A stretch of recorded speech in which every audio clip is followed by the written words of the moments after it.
I remember standing at the foot of the long stairway in our new house. I was too frightened to climb.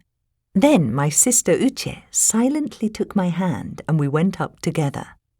I was 4, she was 15. It is my earliest memory of my attachment to her. My mother tells me that the close relationship between me and my sister started much earlier. I was a restless baby whose nightly screaming was soothed only by her. When I was first given regular food, my mother tried to feed me okra and liver sauce, but I would eat it only if my sister fed me. In my teenage years, she was the glamorous big sister who was studying medicine at university. I looked up to her. Her beautiful face, her smooth grape-dark skin, the gap in her teeth inherited from our mother. I was always impressed by her original style.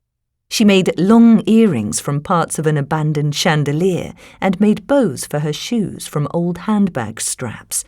She designed her own clothes, dresses with colourful ribbons, lavishly shaped trousers for the tailor in the market to make for her. Many of her clothes were handed down to me. At the age of 13, I wore elegant, fitted dresses when my classmates were still in little girl clothes. She was the tough one in the family, the unconventional girl. When she was in primary school, the neighbour's son called her a devil, and she climbed over the hedge, beat him up, and climbed back home to continue her game of table tennis. That evening, the neighbours came over to complain to my parents. Asked to apologise to the boy, my sister said, "But he called me a devil." She once sneaked into my mother's wardrobe and took her high-heeled sandals to school. They were promptly seized by the teacher. She told my mother about it more than 10 years later, describing the sandals in detail, laughing. She laughs easily and often. She sends funny jokes by email. She is the second, and I am the 5th of my parents' 6 children.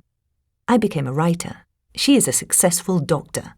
We have different tastes. She touches my natural curly hair and says, "What is this rough mop?" I point to her long straight hair and joke, "That looks like plastic."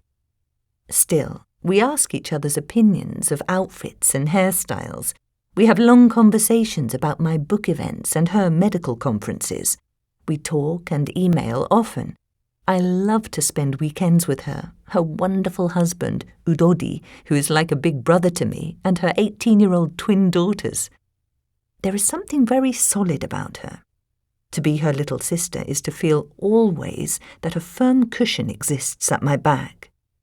When our father went into hospital last year, it was her steady voice that quieted my despair. "You work so hard," she told me once, simply and plainly, when I was struggling to finish a book, and it made everything seem better. She turned 50 in early March. "Don't get me cards that say Happy 50th birthday," she told my brothers and sisters and me. "Just Happy birthday is fine."